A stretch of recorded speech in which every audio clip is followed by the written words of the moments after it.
اب دوسری آیت میں دیکھیے وہ چیزیں جو کہ پیٹھ پیچھے کی جاتی ہیں، تین چیزیں. یا ایھا الذین آمنوا اجتنبوا کثیرا من الظن، اے ایمان والو زیادہ ظن سے بچو. اور مراد یہاں پر کیا ہے؟ زیادہ سوء ظن سے بچو. حسن ظن کے بارے میں تو حضور کی حدیث ہے کہ حسن ظن جو ہے وہ تو عبادت میں سے ہے. حسن الظن من حسن العبادہ، یہ حضرت ابو ہریرہ سے روایت ہے، اور یہ مسند احمد ابن حنبل میں بھی ہے اور سنن ابی داؤد میں بھی ہے، ان کے حوالے سے مشکات میں بھی ہے. اس اعتبار سے حسن ظن تو مسلمان کا وصف ہے، سب سے حسن ظن رکھو، الا یہ کہ کوئی شخص ثابت کر دے کہ میں حسن ظن کے قابل نہیں ہوں، پھر آئندہ کے لیے متا کہیے. لیکن کسی سے کوئی معاملہ شروع ہی سے بدظنی پر نہ کیجیے، سوء ظن پر نہ کیجیے. مجھ سے کہا تھا ایک صاحب نے جو یہاں اس وقت یہاں کا جو کونسلیٹ ہے، امریکن کونسلیٹ، اس میں پولیٹیکل سیکریٹری تھے، وہ میرے پاس آئے تھے خلافت کے بارے میں معلوم کرنے کے لیے کہ یہ خلافت کا آپ نام دے رہے ہیں، اس سے مراد کیا ہے. تو وہی پھر گفتگو ہوئی کہ کانسٹیٹیوشنز کے اندر جو میکینزم رکھے جاتے ہیں، چیکس اینڈ بیلنسز، اس نے کہا ہم تو یہ سمجھتے ہیں، ہم نے اپنا دستور اس بنیاد پر بنایا ہے کہ ہر شخص چور ہے، ہر شخص بے ایمان ہے، اور ہمیں اس کا سد باب کرنا ہے. بڑے سے بڑا آدمی ہو، بڑا نیک ہو، ایماندار ہو، اس کے بے ایمان ہونے میں دیر نہیں لگتی. لہذا ہم نے تو اپنا دستور بنایا ہے کہ ہر جگہ پر چیکس ہو، بیلنسز ہو، اور کہیں بھی اختیار جو ہے اتنا نہ ہو جائے کہ کوئی شخص اگر بگڑ جائے تو اس کے ہاتھوں جو ہے وہ قوم کی اور ملک کی اور پوری ریاست کی مٹی پلید ہو جائے. یہ اسلامی اصول نہیں ہے. اسلامی اصول یہ ہے ابتداءً آپ کا معاملہ کسی سے بھی ہو حسن ظن کی بنیاد پر ہو، لیکن یہ کہ اگر اس نے آپ کے حسن ظن کو زخم پہنچائی، ٹھیس پہنچائی، ثابت کر دیا کہ میں حسن ظن کے قابل نہیں ہوں، تو اب آپ سوء ظن معاملہ کر سکتے ہیں. الحزم فی سوء الظن، یہ کہاوت ہے. احتیاط اسی میں ہے کہ سوء ظن سے کام لیا جائے، اس لیے کہ آدمی بچنا چاہتا ہے، لیکن جیسا کہ میں نے عرض کیا ابتدا کرنا سوء ظن سے یہ اسلام میں پسندیدہ نہیں ہے. لیکن یہاں دیکھیے فرمایا اجتنبوا کثیرا من الظن، زیادہ ظن سے بچو. ورنہ اس لیے کہ ظاہر بات ہے کہ ظن سے بالکل چھٹکارا تو ممکن نہیں ہے. پچھلی نشست میں ایک صاحب نے سوال کیا تھا کہ شک میں اور ظن میں کیا فرق ہے. شک یہی ہے کہ ایک انسان کے بارے میں انسان سوچے کہ کہیں یہ کام نہ کر بیٹھے، میں اعتماد تو کر رہا ہوں، کہیں یہ میرے اس اعتماد کو ٹھیس نہ پہنچائے. اور سوء ظن جو ہے وہ یہ ہے کہ انسان جو ہے بغیر کسی اسباب کے، بغیر کسی عوامل کے، کوئی سرکمسٹانشل ایویڈنس نہیں ہے، خواہ خواہ کسی کے بارے میں برا قائم کر کے بیٹھ جائے. وہ گویا کہ فیصلہ ہوتا ہے. سوء ظن جو ہے وہ فیصلہ ہو جاتا ہے کہ مجھے اس شخص کے ساتھ معاملہ سوء ظن کے ساتھ کرنا، یہ نہیں. البتہ شک کا پیدا ہو جانا یہ کوئی بری بات نہیں ہے، انسان ذرا سا احتیاط کا پہلو مربوط رکھ لے. تو فرمایا یا ایھا الذین آمنوا اجتنبوا کثیرا من الظن ان بعض الظن اثم، یقیناً بہت سے ظن گناہ کے درجے میں آ جاتے ہیں. آپ نے ایک شخص کے بارے میں رائے قائم کر لی یہ برا آدمی ہے، یہ غلط آدمی ہے، یہ تو میرے درپے ہے، میرا دشمنی ہے، میری جڑ کاٹتا ہی رہتا ہے، حالانکہ ایسا نہیں ہے. نتیجہ کیا ہوگا؟ آپ کا طرز عمل اپنے سوء ظن کی بنیاد پر ہو جائے گا. ہر وقت جو ہے آپ کے طرز عمل سے ظاہر ہوگا وہ سارا آپ کے اندر جو بھرا ہوا مواد ہے، اور اس سے ہو سکتا ہے دوسرے شخص کی خامخواہ دل شکنی ہو، اس کے احساسات مجروح ہوں، اور تمہارے حصے میں اللہ کی طرف سے، اللہ کی جانب سے اعمال نامے میں گناہ کا اندراج ہوگا. ایک شخص کے خلاف خامخواہ اس نے سوء ظن کیا جبکہ اس کے لیے کوئی آثار نہیں تھے، اس کے لیے کوئی بنیاد نہیں تھی. تو ان بعض الظن اثم، بعض ظن جو ہے وہ تو گناہ کے درجے کو پہنچ جاتے ہیں. نمبر 2 بات جس سے روکا گیا اس آیت میں، ولا تجسسوا، تجسس نہ کرو. اب تجسس کیا ہے؟ چھان بین کرنا، تفتیش کرنا. ظاہر بات ہے کہ بعض معاملات میں تو یہ ہماری ضرورت ہے. تجسس سے تو ظاہر بات ہے کہ کوئی چارہ کاری نہیں ہے. آخر مجرموں کی تفتیش ہوتی ہے تو تجسس اس میں ہوتا ہے. ایک دوسرے کے ملک کی جاسوسی ہوتی ہے، وہ بھی در حقیقت اپنی حفاظت کے لیے ہوتی ہے کہ وہاں کیا کچھ تیاریاں ہو رہی ہیں تاکہ ہم وہ بندوبست کر سکیں اس کے توڑ کر. تو تجسس ہر حال میں برا نہیں ہے. اسی طرح ایک بہت بڑا اخلاقی مسئلہ پیدا ہو گیا تھا جب جمع حدیث کا معاملہ شروع ہوا ہے. آپ کو معلوم ہے کہ حضور نے اپنے حیات طیبہ کے دوران تو احادیث کو لکھنے سے روک دیا تھا. آپ کا حکم تھا لا تکتبوا عنی الا القرآن، مجھ سے کوئی شے نہ لکھو سوائے قرآن کے. اس لیے کہ اندیشہ تھا کہ گڑبڑ نہ ہو جائے. جیسے کہ آپ کو معلوم ہے کہ انجیل میں حضرت مسیح کا کلام، حضرت مسیح کی سیرت اور انجیل جو حضرت مسیح پر سب گڑبڑ ہے آپس میں. یہ بتانا مشکل ہے کہ کون سی اس میں وحی ہے، کون سا حضرت مسیح کا اپنا ذاتی کلام ہے، اور کون سی در حقیقت جو ہے اللہ تعالیٰ کی طرف سے وحی آئی ہے، اور کون سے صرف واقعات ہیں حضرت مسیح کی سیرت کے. مشکل. یہی کام ہو سکتا تھا اگر ان چیزوں کو گڑبڑ کر دیا جاتا ہے۔ اللہ کے فضل و کرم سے اسلام میں کیا ہوا ہے؟ قرآن علیحدہ معین، بالکل معین، پھر احادیث حضور کے اقوال و افعال کو جمع کر دیا، وہ علیحدہ معین، پھر فقہ مرتب ہوئی اور اس کو بھی ترتیب دے دی گئی، سیرت علیحدہ مرتب ہوئی۔ سیرت میں عام طور پر ان احادیث کو بھی قبول کر لیا گیا، روایات کو، جو زیادہ مضبوط نہیں ہے، زیادہ مستند نہیں ہے۔ حدیث کی کتابوں میں ان روایات کو قبول نہیں کیا گیا، کیونکہ حدیث سے احکام نکل رہے ہیں، شریعت کا منبع بنے گی حدیث، لہذا یہاں جو ہے بڑی چھان بین کی ضرورت تھی۔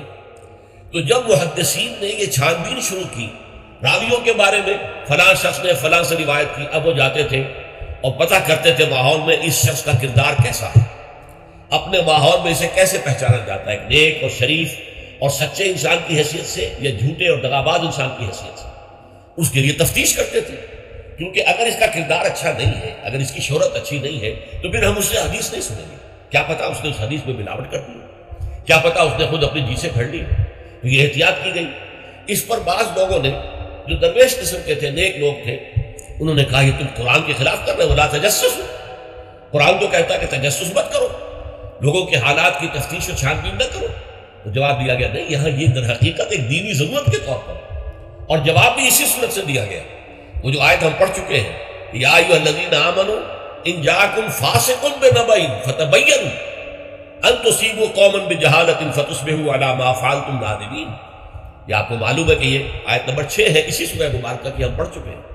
اہل ایمان، تمہارے پاس اگر کوئی فاسق آدمی، غیر متقی آدمی کوئی خبر لے کر آئے تو تحقیق کرو، چھان بین کرو، ایسا نہ ہو کہ تم اس کی خبر، لائی ہوئی خبر پر اعتماد کر کے کوئی اقدام کر بیٹھو، کسی گروہ کے خلاف، کسی قبیلے کے خلاف جو ہے حملہ کر دو، اور پھر بعد میں تمہیں پچھتانا پڑے کہ خبر تو غلط تھی۔ تو اس دلیل سے پھر محدثین نے کہا یہ ہمارے لیے ایک دینی ضرورت کے طور پر کہ احادیث نبویہ سے شریعت کے احکام نکالے جائیں گے، تو ہم دیکھ لیں جو حدیث پیش کر رہا ہے اس کا کردار کیا ہے، اس کی سیرت بھی ہے کہ نہیں۔ اسی لیے ایک بہت بڑا علم انسانی تاریخ میں، یہ علم سوائے محمد صلی اللہ علیہ وسلم کی ذات مبارکہ کے اور کسی شخص کے بارے میں نہیں ہوا، جسے کہتے ہیں الرجال۔ یہ علم الرجال جو ہے، یہ تمام جو صحابہ تابعین، ان کی شخصیتوں کا پورا تجزیہ یہ کر دیا گیا۔ یہ سارا کام اس لیے کیا گیا ہے تاکہ معلوم ہو عن فلاں عن فلاں عن فلاں عن فلاں، اس پوری چین کے اندر کہیں کوئی شخص ایسا تو نہیں ہے کہ جو قابل اعتماد نہ ہو، تو اس کی پھر وہ حدیث صحیح نہیں قرار پائے گی، وہ مستند نہیں قرار پائے گی، اسے کہیں ضعیف احادیث میں لے آئیں گے۔ ٹھیک ہے، یہ ضعیف ہے، اور ضعیف احادیث جو ہے وہ اخلاقیات کے بیان میں استعمال ہو سکتی ہیں، لیکن ان سے کوئی شرعی حکم نہیں نکالا جا سکتا۔ شرعی حکم کا استعمال جو ہے وہ صحیح اور پختہ اور مستند احادیث ہے۔ تو یہ ہے تجسس کے بارے میں۔ البتہ جس چیز سے روکا گیا ہے وہ کیا ہے؟ بعض لوگوں کے مزاج ہوتے پرورٹڈ، جیسے آپ کو معلوم ہے کہ مکھی جو ہے وہ گندگی کی تلاش میں رہتی ہے، گندگی پر بیٹھے گی۔ کچھ لوگوں کا مزاج ایسا ہو جاتا ہے کہ وہ اس تلاش میں رہتے ہیں، ٹو میں رہتے ہیں، کہیں کوئی بری بات انہیں ملے تاکہ لے اڑیں اسے، اس کا پرچار کر دیں، اسے عام کر دیں۔ کہیں سے کسی شخص کی کسی غلط حرکت کا علم ہو گیا اور اس کو لے کے عام کر رہے ہیں، پھیلا رہے ہیں لوگوں کے اندر۔ یہ جو ہے تجسس اس لیے کرنا کہ آپ کے ہاتھ میں کوئی سکینڈل بنانے کا کوئی مواد آ جائے، کوئی طریقہ ایسا ہو جائے۔ تو یہ جو مکھی کی ذہنیت اور مزاج رکھنے والے لوگ ہیں، یہ ان کو روکا جا رہا، تجسس نہ کرو۔ بلکہ کہا گیا ہے کہ اگر تمہارے کسی بھائی کا عیب تمہارے سامنے کھل جائے تو پردہ ڈالو۔ تم اگر دنیا میں اپنے کسی بھائی کے عیب کی پردہ پوشی کرو گے تو قیامت کے دن اللہ تعالیٰ تمہارے عیوب کی پردہ پوشی کرے گا، اور اگر تم دنیا میں اپنے بھائیوں کی پردہ دری کرو گے تو اللہ تعالیٰ تمہیں رسوا کرے گا تمام لوگوں کے سامنے قیامت کے دن۔ تو یہ تجسس جو ہے یہ برا ہے۔ بعض لوگوں کا مزاج ہوتا ہے، یہ دو بھائی جو ہیں ان میں کبھی جھگڑا نہیں ہوا، کیا بات ہے، اب وہ اندر جا کے ٹو لے رہے ہیں، کہیں سے کوئی مسئلہ نکال لیا، اس سے بھڑکایا تاکہ لڑے آپس میں، اور پھر یہ کہ وہ اس میں آگ لگا کے جمال و دور کھڑی تماشا دیکھ رہے ہیں، یہ لڑ رہے ہیں آپس میں۔ تو اس طرح کی پرورٹڈ جو ہے بس شدہ شخصیتیں ہوتی ہیں بالفعل لوگوں کے اندر، اور یہ کن میں ہوتی ہیں؟ جن کے سامنے زندگی کا کوئی اعلیٰ رسم العین ہے ہی نہیں، کوئی اونچا آدرش ہے ہی نہیں، کوئی ہائی آئیڈیل ہے ہی نہیں۔ جن کے سامنے کوئی اونچا رسم العین ہے، وہ ہائی آئیڈیل ہے، وہ آدرش ہے بہت اونچا، وہ تو اس کام میں لگے رہتے ہیں، وہ ان چھوٹی چیزوں کی ان کو اس کی طرف متوجہ ہونے کا ان کے پاس وقت نہیں ہوتا۔ لیکن جن لوگوں کی زندگی کے اندر وہ اونچائی کی طرف تو کوئی رجحان ہے ہی نہیں، تو ظاہر بات ہے وہ تو پھر زمین ہی کے اندر دیکھیں گے، کیڑے مکوڑے انہیں نظر آئیں گے، یا گندگی جو ہے وہ اس کے بارے میں جو ہے اس کو لے اڑیں گے پھر بعد میں۔ اور تیسری چیز ہے وَلَا يَغْتَبْ بَعْضُكُمْ بَعْضًا، نہ ہی تم میں سے کوئی کسی دوسرے کی غیبت کرے۔ اب غیبت کیا ہے؟ کسی شخص کی غیر موجودگی میں اس کی کوئی برائی بیان کرنا، یہ غیبت ہے۔ یہ ہے اس کی ٹیکنیکل ڈیفینیشن۔ لیکن یہاں بھی جان لیجئے ہر غیبت غلط نہیں ہے۔ بس اوقات ایسا ہوتا ہے کہ آپ کا کوئی بھائی ہے، وہ کہیں رشتہ کرنا چاہ رہا ہے اور وہاں کے بارے میں آپ کے پاس کوئی معلومات ہے ایسی جو اس بیچارے کے علم میں نہیں ہے، اور آپ اسے بتاتے ہیں کہ بھائی وہاں یہ معاملہ ہے، ذرا سوچ لو، تو اس میں در حقیقت غیبت نہیں ہے، بلکہ یہ اپنے اس بھائی کو کسی برائی سے بچانے کی کوشش ہے۔ اس میں اس کے ساتھ نصح اور خیر خواہی کا جذبہ ہے، نہ کہ ان کو بدنام کرنے کا جذبہ۔ اگر کوئی سبب ہے ہی نہیں اور آپ بیان کر رہے ہیں تو یہ غیبت ہے۔ لیکن اگر معاملہ اس طرح کا ہے تو ظاہر بات ہے، اسی طریقے سے کوئی کسی قوم کے رہنما ہے اور بڑی شخصیتیں ہیں، اب ان کے بارے میں یہ ہے کہ پبلک میں اگر آپ کو ان پر تنقید کرنی پڑے تو اس کے اندر بھی دیکھا جائے گا کہ وہاں اس کا ہونا ضروری نہیں ہے، وہ تنقید جو ہے آپ ملک اور قوم کی مصلحت میں کر رہے ہیں۔ تو گویا کہ اس طریقے سے غیبت کی ہر شکل جو ہے وہ حرام نہیں ہے۔ البتہ ایک خیال لوگوں کو بڑا غلط ہے، وہ میں ایک حدیث کے حوالے سے اطلاع کر دینا چاہتا ہوں۔ یہ حضور سے سوال کیا گیا، یہ پوچھا گیا کہ غیبت کیا ہے۔ یہ حدیث ہے، مسلم شریف میں بھی ہے، ابو داؤد میں بھی ہے، ترمذی میں ہے، نسائی میں ہے، یہ حضرت ابو ہریرہ رضی اللہ تعالی عنہ سے۔ اور امام مالک نے ایسی ایک حدیث جو ہے موطا میں مطلب بن عبداللہ سے جو ہے روایت کی ہے۔ حضور سے پوچھا گیا کہ غیبت کیا ہے، آپ نے فرمایا ذکروں کا اخاک بما یکرہ، تمہارا اپنے بھائی کا تذکرہ کرنا کسی ایسے اعتبار سے جو اسے ناپسند ہو۔ اگر اس کے سامنے کرو گے اسے ناپسند ہوگا، اس کے علم میں آئے گا کہ میرے بارے میں یہ بات کہی گئی ہے تو اسے ناپسند ہوگی، ایسی بات کا اس کی غیر موجودگی میں بیان کرنا۔ اب قیلا کہا گیا، سوال کیا گیا، افرأیت کہ حضور آپ ذرا غور کیجئے، ان کان فی اخی ما اقول، اگر میرے بھائی کو وہ شے واقعتاً موجود ہے جو میں کہہ رہا ہوں تو کیا اس صورت میں بھی غیبت ہوگی؟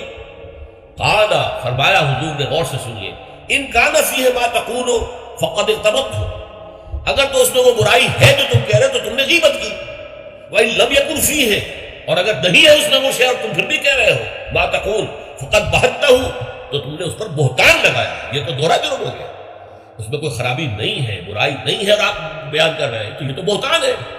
البتہ کسی میں کوئی برائی ہے، خرابی ہے، نقص ہے، تو یہ در حقیقت جو ہے آپ کا اس کی غیر موجودگی میں بیان کرنا یہ غیبت ہے۔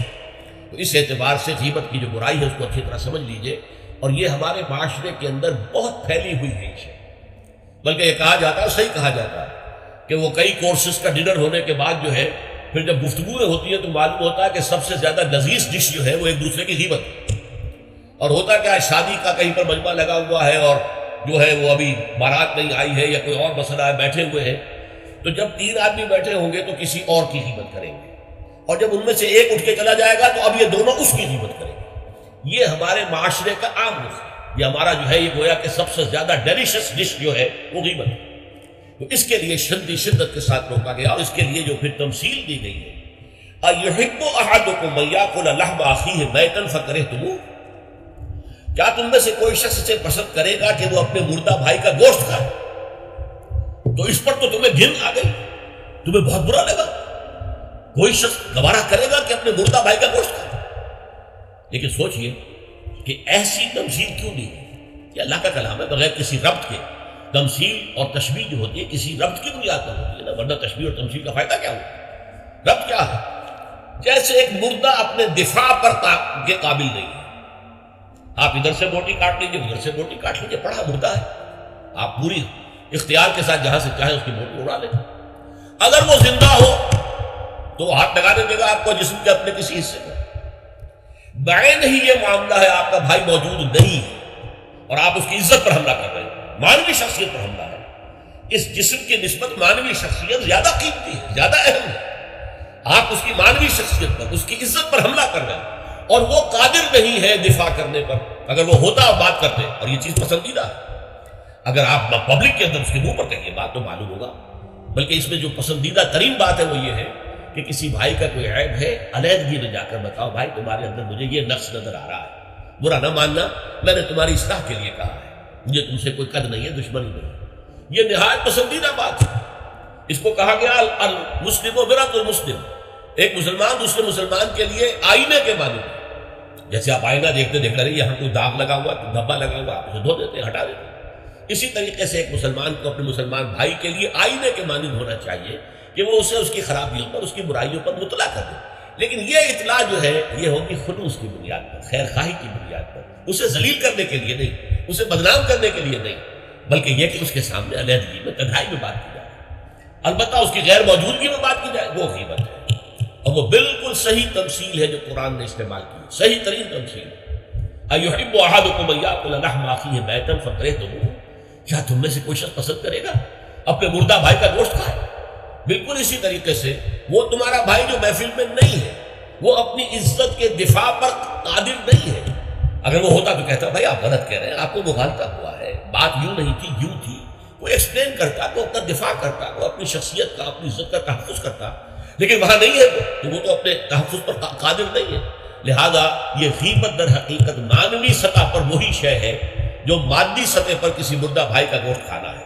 فکرہتموہ، یہ تو تمہیں بہت برا لگا یہ بات، بلکہ اکثر لوگ کہیں گے کہ ایسی مثالیں جو ہیں، کیا ماذا اراد اللہ بہذا مسئلہ، ایسی تمثیل دینا، کہیں گدھے کی تمثیل دی گئی ہے قرآن مجید میں، وہ یہودی جن کے اوپر تورات کا تو بار تو لدا ہوا ہے، تورات پر عمل نہیں کرتے، تو ان کی مثال کیا ہے؟ کمثل الحمار یحمل اسفارا، وہ تو ایسے ہیں جیسے کہ گدھا ہے، اس کی پیٹھ کے اوپر کتابوں کے اخبار لگے ہوئے ہیں، گٹھری باندھ کر جو ہے مکالمات افلاطون لکھی ہوئی ہے، یا انسائکلوپیڈیا برٹانیکا کی گٹھری باندھ کے رکھ دی گئی ہے، اسے کیا فائدہ؟